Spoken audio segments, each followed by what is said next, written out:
Thank you, Professor Floridi, for coming and being with us at our kickoff of the first AII event here in Berlin at the Soho House. We are really happy to have you. You are heading the Digital Ethics Lab at the Oxford Internet Institute. When and why did you, your colleagues, actually came to the conclusion that ethics needs to be a special focus when researching the impact of the Internet? Many thanks for this invitation. It's a privilege to be with you.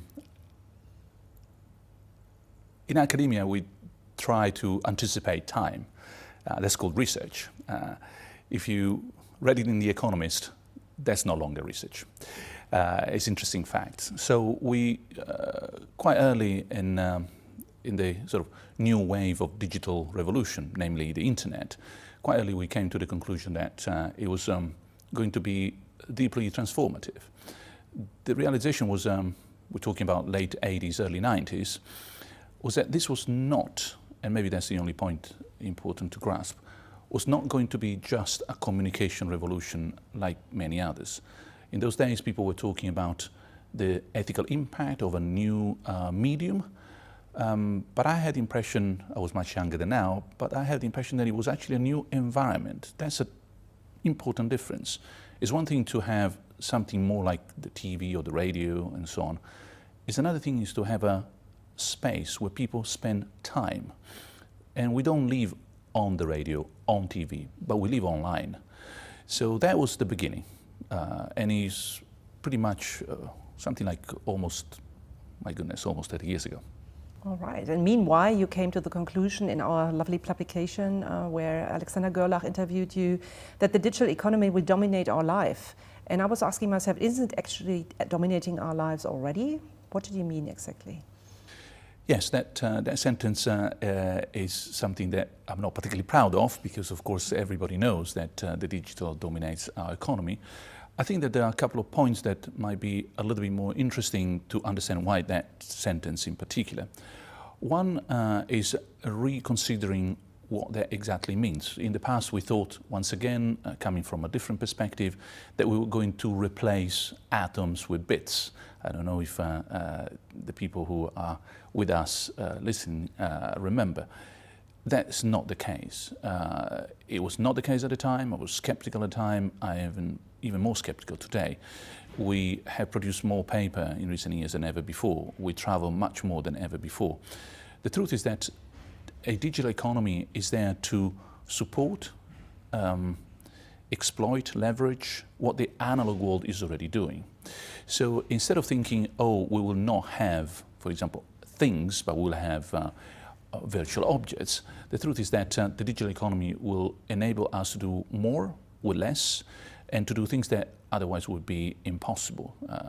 Now, in that sense, a digital economy is beginning now, and I'm more in mind things like Uber, for example, for good and bad. I mean, it's certainly disruptive.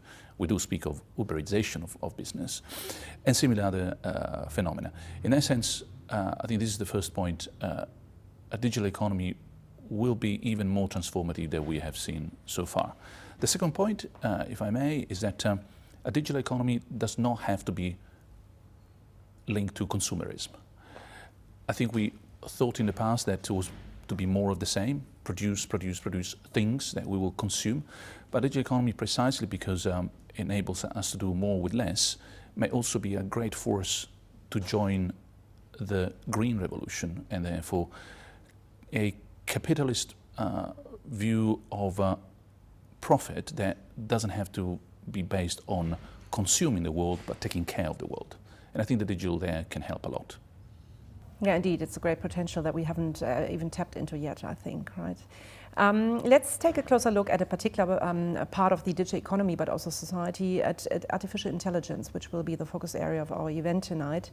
So we ask ourselves, and I want to ask you, if machines become increasingly intelligent, how will this impact the social cohesion of our societies? What's your take? Yes, machines are becoming increasingly capable. I'm careful about intelligence because it can have so many meanings. And therefore, those capabilities, that ability to do things instead of us, sometimes better than us, will certainly impact our society. In this case too, maybe a quick comment may help. It's not a matter of dominating our world, or some sort of super intelligence coming and in a sort of a Terminator, Schwarzenegger way, putting us into a sort of a pet's role of a robotic mentality. That is science fiction, and we can leave it to Hollywood. The troubles and the concerns are much more serious. In particular, we are looking at, just to pick up one of them, the benefits that all this will bring.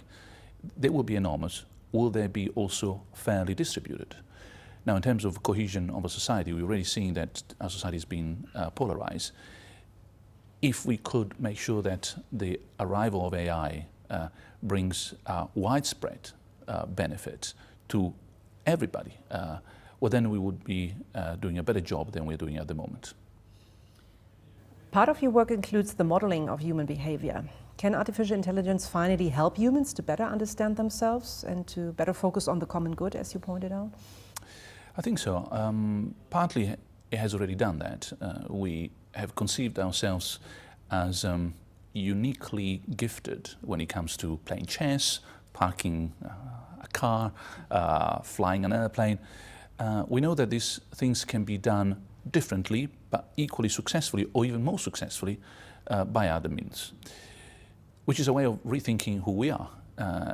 Now that links very well with a bit of a narrative that we have from modern times. At some point, I can't point exactly when, but at some point we became our jobs. It wasn't like that. If you read Shakespeare or Jane Austen, having a job was not a good thing. And in fact, people were proud of not having a job. Now, at some point, because of the Industrial Revolution, etc., big city, etc., we started describing ourselves as job-related, and therefore a particular salary. Now, if the AI revolution can undo that, I think that will be a good idea. I'm not my salary, I'm not my job. Each of us is much more and differently conceived of ourselves and each other. In that sense, the AI could help us to have a better anthropology or philosophical view of ourselves. I think this is also part of the discussion why in Europe we particularly talk about the AI strategies in the US and in China and how Europe could fit into that.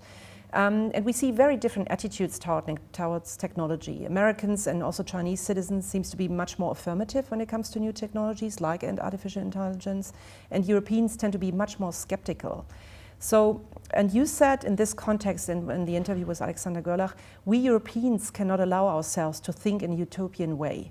Could you please explain us why Europeans cannot be lighthearted when it comes to new technologies? Yeah, so what I meant by that remark was to make sure that we do not fall into the trap of having to solve everything immediately without thinking about the future. We need strategic thinking, because this AI is going to be a marathon, it's not a sprint.